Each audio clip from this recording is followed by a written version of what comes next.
warahmatullahi wabarakatuh. Perkenalkan saya Rodiatul Adaiyah, Kepala UPTD SMP Negeri 2 Batu Ampar. Penyusunan modul ajar merupakan salah satu hal penting dalam implementasi kurikulum merdeka. Bagaimana seorang guru bisa merencanakan kegiatan pembelajaran yang menarik bagi siswa dan merupakan kegiatan pembelajaran yang bermakna.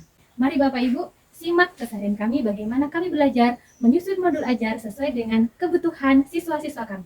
Assalamualaikum warahmatullahi wabarakatuh. Setelah beberapa waktu kita melaksanakan IKM, siapa nih yang mau duluan menyampaikan undang-undangnya? Assalamualaikum warahmatullahi wabarakatuh. Jadi mungkin pertemuan kita hari ini kita fokuskan untuk sama-sama kita belajar bagaimana menyusun modul ajar. Terus berkata saja.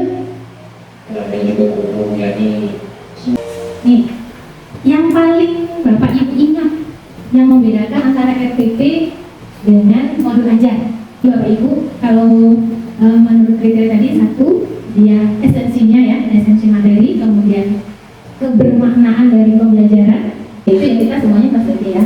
Oke Bapak Ibu, kalau sudah cukup untuk pertemuan kita hari ini, Rame-rame ke sini. Janjian ya. Iya, begini tadi setelah kita berbicara dengan beberapa teman, ada beberapa hal yang sebenarnya menjadi unek-unek nih ceritanya meminta bimbingan. Jadi ini Bu Dwi, Pak Idam, Pak Uwe juga sama ya. Jadi kita diskusi hari ini. Saya bukan narasumber Bapak Ibu, jadi kita sama-sama diskusi ya. Saya juga mendampingi Bapak Ibu. Intinya Bapak Ibu ada kegelisahan karena ada kebingungan menyusun modul. Mungkin saya satu-satu dulu kegelisahan dulu nih. Kalau berdasarkan pengamatan Ibu Lisa dari modul yang Ibu Lisa coba, apa saja yang ditemukan sih Bu? Satu, terdapat perbedaan jam tatap muka. Bahkan tujuan pembelajaran ini sesuai dengan alokasi waktu. Saya rasa terlalu panjang ya, Mas. Kalau keinginan Ibu Lisa gimana soal JP ini? Kalau saya, keinginan saya, karena idealnya di materi khususnya IPS ya, karena ada 4 jam dalam 1 minggu, saya lebih suka membaginya dengan 2 kali pertemuan. Tujuan pembelajaran. Sebelum kita menyesuaikan tujuan pembelajaran yang dari modul ajar pembelajaran dengan siswa kita, apa yang harus kita perhatikan?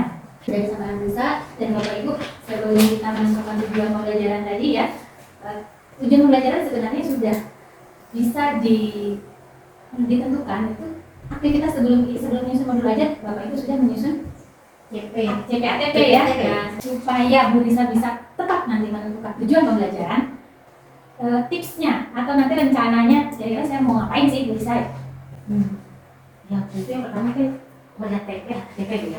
Mungkin saya juga nanti akan berkolaborasi Bu. Nanti saya mau mendengar cerita selanjutnya. Jadi kesimpulannya begini Bu, kita bisa mengkaji ulang, mau mempelajari ulang CPATP-nya. Saya yakin ketika kita mengkaji ulang CPATP, kita tahu sedalam apa capaian pembelajaran yang harus kita tempuh, kita bisa dengan mudah menentukan tujuan pembelajaran. Dan yang paling pas tadi sudah ketemu solusinya, kolaborasi. Kalau kebingungan jangan sendiri. Bingungnya bersama-sama saja Bapak Ibu. Bisa ya? Ya. Sudah ketemu kata kuncinya. Tadi mau kaji ulang, mau mempelajari ulang. Iya. CP, ATP dan paling tepat tadi kolaborasi. Kalau kolaborasi nanti bisa kira-kira siapa yang bisa minta bantuan.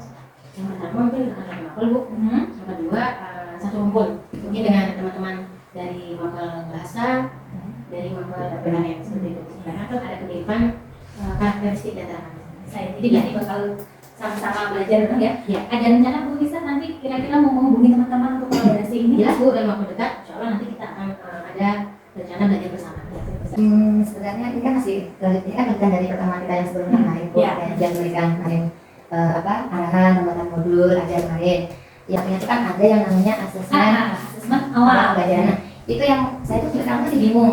Ketika kita nyusun RPP itu kan ada di elemen itu kompetensi harus dimiliki oleh peserta didik, dia harus menguasai ini. Nah, yang saya bingungkan itu di saat kapan kita memberikan asesmen itu. Kalau pemikiran Bu gimana? Tekniknya yang paling pas? Kalau saya itu ada seperti ini, kita selesai area pembelajaran materi sebelumnya, kita menyusun asesmen itu sesuai dengan topik yang akan kita pelajari. Artinya tuntutan siswa memahami ini sebelum masuk ke materi ini. Itu rencananya akan saya buat dalam bentuk soal-soal yang mungkin bisa dikerjakan dia di rumah. Mungkin menggunakan aplikasi Google Form atau yang lainnya gitu Bu. Jadi informasinya artinya asesmen awal ini pengennya Ibu ini benar-benar memberikan gambaran tentang kemampuan awal siswa. Masa ibu baru sudah masuk sudah bawa RPP, masih bawa asesmen awal gitu ya? Oke, bisa. Kemudian ada sosial lain, teknik lain nih, yang kira-kira bisa membantu Bu Dwi. Kalau dari saya baru sebatas itu Bu, mungkin memberikan tes itu dalam bentuk salah satu itu mengumpulkan data-data tadi. Kalau bisa dilakukan di akhir pembelajaran sebelumnya itu. Bisa dengan cara yang paling sederhana Bu Dwi. Jadi kita bisa merancang ya kegiatan apa sih yang akan dilakukan di RPP kita Bisa, selanjutnya kita materi satu, itu. dua, sampai 5 pertanyaan yang ringan yang menggambarkan kemampuan awal siswa. Gimana Bu Dwi? Iya. Kira-kira tantangannya Bu Dwi? Iya. Bisa tantangannya? Ada yang dulu sudah kira-kira ya senjata besar tadi Bu, sebenarnya itu ada yang akan dilakukan nanti di akhir pelajaran pada pertemuan sebelumnya itu saya akan mencoba menggali sedikit, jadi ada gambaran pengetahuan anak pada materi yang akan pelajari selanjutnya. Kira-kira nanti kalau Budi mau eksekusi itu udah ada banyak tantangannya atau hambatannya? Tantangannya tentu ya itu Bu, mungkin di lapangan pelajaran di inti itu mungkin harus. Nanti kalau ada halangan Bu Dwi sudah tahu siapa yang bisa diminta bantuan? Tentunya teman satu mata pelajaran Pak Ube juga. Oke. Karena beliau senior saya. Bisa dong diskusi mungkin terkait kontennya Pak. Apa Bu Dwi rencana kira-kira aksinya mau dilaksanakan? Segera Bisa mungkin ya. Kalau Pak Ubay ada unek-unek tentang modul ajar Pak? Nah, jadi begini Bu, sama seperti Bu Lisa tadi, kita melihat di PMR itu kan banyak sekali ajar. Kita banding-bandingkan kok nggak ada yang sama gitu, apakah tidak ada yang standar gitu, seperti RPP dulu. Nah ini bagaimana Bu kita mengambilnya? Kita kembali ke kriteria atau komponen dasar dari modul ajar. Kalau Pak Ubay menemukan modul ajar yang seperti itu, apa yang akan Pak Ubay lakukan saat itu? Tetap saya ambil Bu, kemudian saya ATM, saya rubah itu sesuaikan baik itu teksnya, kemudian tayangan videonya. Ada rencananya Pak Ubay? Jadi rencananya kita gini menghead kekuatan atau berbasis lokal. Nah, jadi tujuannya menuliskan bilangan bulat positif dan bilangan bulat negatif. Nah, terus bisa tolong dijabarkan Bu Ani kegiatan pembelajarannya yang Bu Ani rencanakan? Itu dengan PBL. Kebetulan untuk kegiatannya itu saya bikin kartu gitu. Oh, menurut Ibu Ani dengan tujuan yang dicapai ini kegiatan pembelajaran PBL sudah pas atau perlu ada penyesuaian? Kalau dari alurnya Bu Ani, dari alurnya untuk PBL ini menarik karena memang salah satu goalnya ya untuk pembelajaran di kurikulum Merdeka itu pembelajaran berbasis masalah atau pembelajaran berbasis proyek. Bu Ani sudah mau ATM mau belajar yang didapat sudah bagus di ATM ini. Lihat udah lengkap unsur-unsurnya Bu Ani. Nah ini kayaknya dari tahapan atau langkah-langkah di dalam kegiatan inti ini ada tahapan yang Bu Ani merasa sulit gitu? Ketika menyusun ini ya, menyusun kemarin pertimbangannya langkah-langkahnya ini berbagi informasi tentang keempat Ibu ya? Ya kalau berbagi informasi biasanya sih pasti itu. Nah, jadi kesulitannya untuk menyusun modul ajar sebenarnya secara teknis menyusun modul ajarnya sudah bagus ini Bu Ani, sudah komponennya sudah lengkap dari tujuan, dari asesmen awalnya sudah ada, dari asesmen akhir, pertanyaan pemantik juga sudah ada ya. Cuman tadi ini kegiatannya Untuk masalah itu gimana gitu ya. Jadi intinya kembali ketika kita melakukan menyusun modul ajar, menyusun terutama di penyusunan kegiatan pembelajaran, yang menjadi tujuan kita adalah tujuan pembelajaran. Kita pastikan tujuan pembelajaran dan goalnya adalah P5 tadi.